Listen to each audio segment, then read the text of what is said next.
Another Big 12 showdown is our next game in the progression is another Big 12 showdown for Kansas State at Texas. Kind of like Oklahoma State. I think the theme here is 4-1 teams in Big 12 play. Is it a Big 12 separation Saturday to give us a little title for all these games this weekend? But I think if just from watching these two teams, Kansas State seems to be finding itself a little bit. The combination of Will Howard and Avery Johnson at quarterback. The run game for Kansas State has been playing well too. On the Texas side of things, Maalik Murphy, really solid in his first start, 16 of 25, 170 passing yards, 2 touchdowns, and a pick. He'll be the starter again this week with Quinn Ewers sideline.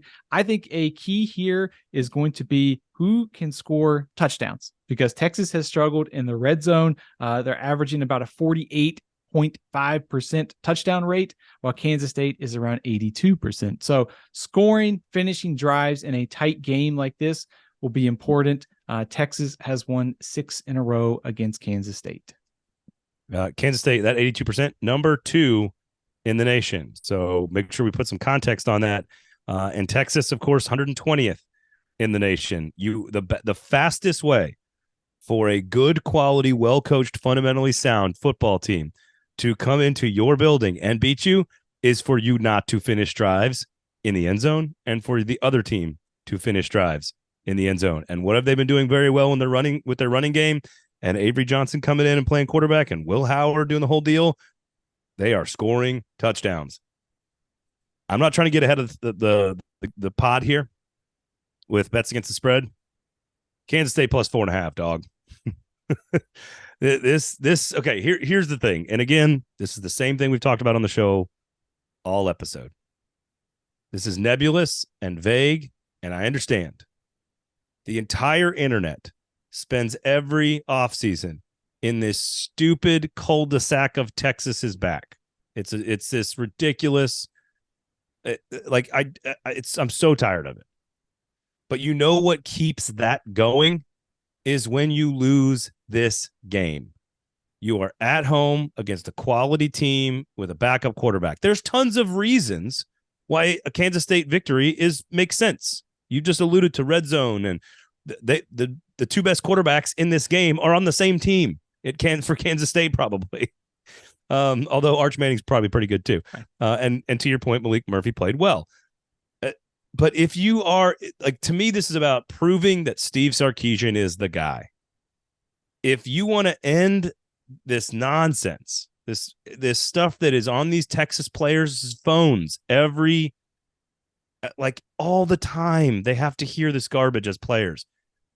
To me, this is about proving if Steve Sarkisian is the guy or not. If you are the dude, you don't lose this game. You beat Kansas State at home because you have an athletic advantage and your backup quarterback, because you've recruited so well. You've got a monstrous backup quarterback, by the way. And he's not even like the 5-star number 1 recruit in the country that you signed. We can get into you've already done a great job. Look, Texas top one of the best rushing defenses in America. Kansas State wants to run a ball. We can break all that stuff down. You are Texas. You are at home. Prove that you are not still the internet meme.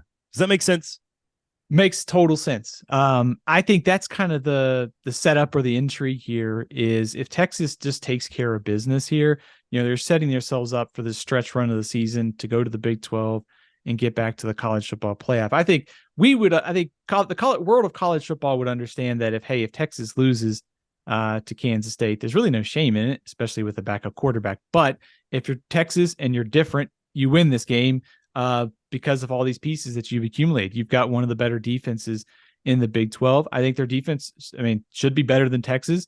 So, this game is there's not a ton of edges you can find. To me, it's right. Who wins the line of scrimmage, which quarterback plays better, small mistakes like red zone, like a turnover or 2. This feels like a very tight game. And Texas, despite starting its backup quarterback, if you're at home, it's still a game you should win. So it would only bring the memes back. Is Texas back if they lose this one? Yeah. And again, I know that's very reductive of me. It's very oversimplification, but Alabama, if you are truly a team that's contending with Georgia for a playoff team, you beat LSU. LSU, if you are truly a team that's contending with Georgia for the SEC championship, You just need to be better than Alabama. Prove it. Oklahoma, go prove it against Oklahoma State and beat little brother. Like Washington, you want to be taken seriously as a playoff championship caliber contender? You cannot lose on the road to USC. Texas, end this talk, this garbage that we spend all offseason dealing with. And I know that the players see, you have to win this one. Because if you lose this one, all that stupidity stays in our ecosystem. All that stupid is Texas back. Well, I guess they're not. Like, you can already predict what Twitter's going to behave like on Saturday evening 100%. After the game if they lose. It's just going to be constant, nonstop. Steve Sarkisian's not the guy. They're not back, blah, blah, blah, blah, blah, blah.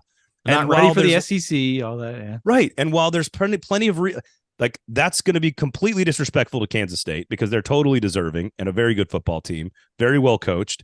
Like, yes, you don't have your starting quarterback. Like, there's lots of reasons why Kansas State, to your point, there's not a lot of difference in where the competitive advantages are.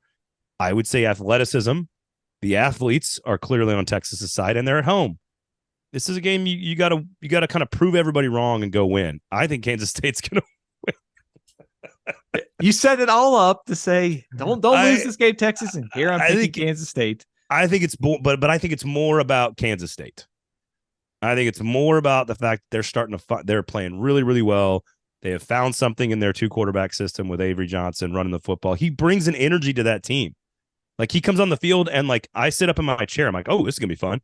And, like, it's just different. Like, you watch them differently when he comes out there. And, oh, by the way, they still have Will Howard to play the other type of game when they want to. And, frankly, they're starting to do both things with both guys. And that's scary if you're playing against that team. So if you have 2 quarterbacks, you don't have a quarterback, as they always say. But I actually think in this case, they actually they're compatible with each other and what K-State wants to do, especially could be scoring in the red zone with Avery Johnson. If this is like 20-7 at halftime, Kansas State, do they switch to Arch? I think you have to.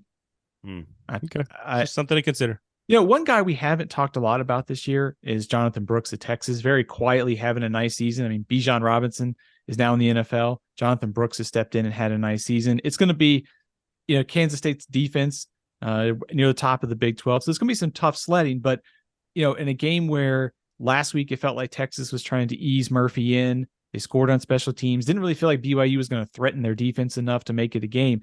Brooks is going to be a key piece of this on Saturday. Line of scrimmage this is probably going to be, it's not going to be a high scoring Big 12 game. It's probably going to be much more of a lower scoring kind of defensive line of scrimmage battle on Saturday. Yeah. I'll take Kansas State plus the 4.5, as I'll say in my bets against the spread. But finding the way to win the tough game at home, that is Steve Sarkisian's job. That is why he's been hired. It is why he is the guy in charge, and you got to find that edge. You got to find that minor thing that gives you the chance to win the game outright. But I'm taking Kansas State plus 4.5. I am taking Kansas State to cover, but I'll go different with you on the straight up pick. I'll take Texas. They just find a way to win at home. Okay. I'm kind of doing that too, by the way. I'm hedging as well. Splitting the vote here. But I'm taking the 4.5 points. I think this is a close game all the way to the end.